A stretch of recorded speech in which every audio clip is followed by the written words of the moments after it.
Tagang yan padong sa kinadaan.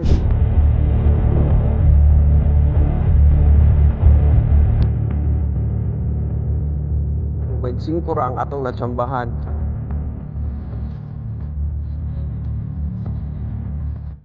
$250 million worth of repossessed cars.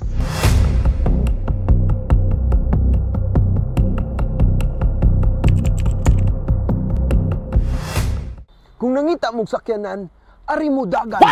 Gikan sa kinagaman padong sa kinadakan ug mga sakyanan nga wa kan nakita sa kadalanan sa presyong karon pa ninyo mabaw-an. Tara, magstorya ta.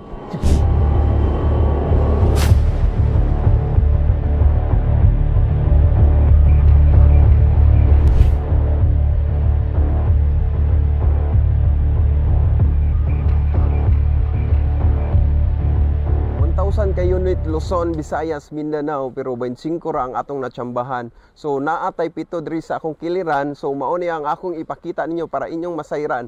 So kani nga first nga unit nato is SUV ni siya.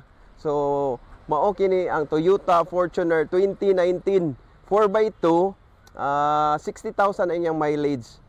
Atong bid starts ani is 1.130 million. So pwede ra mo bid ana niya. So atong next sakyanan is mao ni siya, Nissan Navara 2018 model. So gi-reserve naman ni sa client. So 2018 4x2 di na lang nako ihatag ang presyo kay na-reserve na ni siya.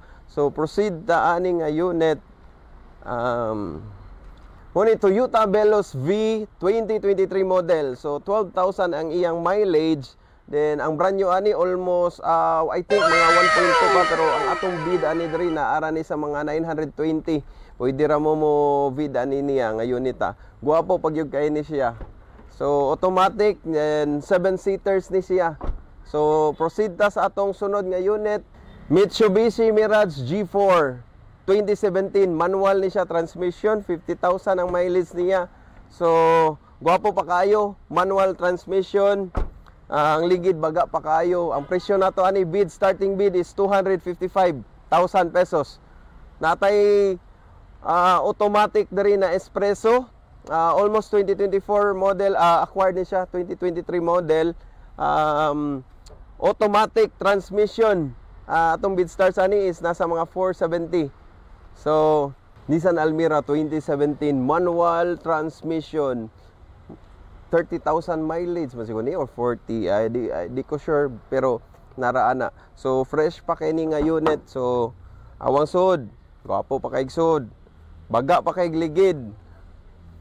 So atong bid starts ani is 260,000.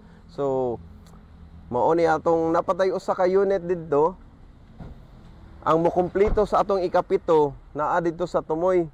So tara, let's go. So mao na ang makumpleto sa atong ikapito. Suzuki Espresso 2023 model manual transmission, pero wala na ni, reserve na ni siya guys.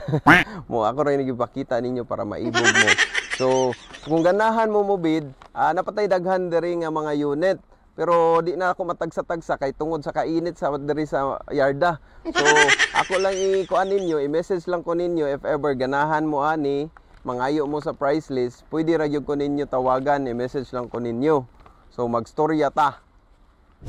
So nahuman na ta nga awarded na mo. So proceed na sa taaning naa diri sa among bidding. So maoning unita ang Peugeot 5008 2022 model. So kaning unita, ang brand new ani is almost 2.5, but ang bid starts nato diri is just 1.3 million. So top of the line ni siya nga unit, and 7-seaters ni siya with sunroof na ni siya food. So kaning unita mao ni siya ay Peugeot 5008. So next nato nga unit mao ni siya ang Ford Ranger FX4 2022 model. So nindot kay ni siya nga unit. So ang barato ra kayo ni, ang bid starts na to ani is just nasa mga 1.1. So ang sunod ni mo ni ang Cherry 5. So good as brand new sad ni siya nga unit. Then naata diri Nissan Navara 2019 model. So Ang next is Montero GLS 2020. So 30 pa na iyang mileage. Then kani siya mo ning Cherry 7 or 5 ba. So mo ni siya nindot sa ni good as new. Kani Suzuki Ciaz 2018 manual transmission. Ang bid start sa ani niya is 250 ra, 250. So natay Ertiga 2018 o naasad tay kuan siya manual ni siyang Ertiga day. Then bilagan ito kuan ani boss. So naatay motor diri.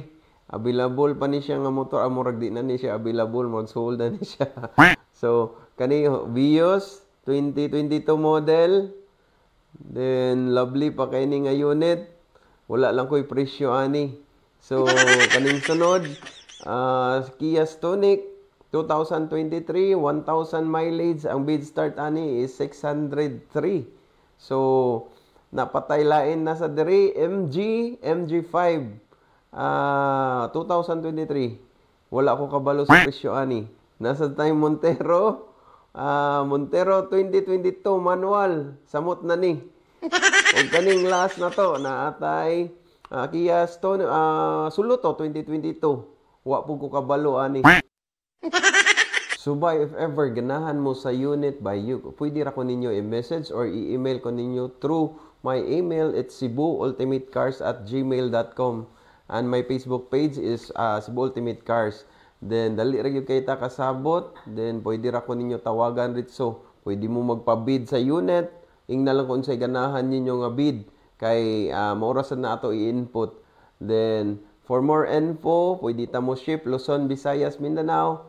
And dali ra gyud kay ko kay istorya. So see you on my next vlog. Adios.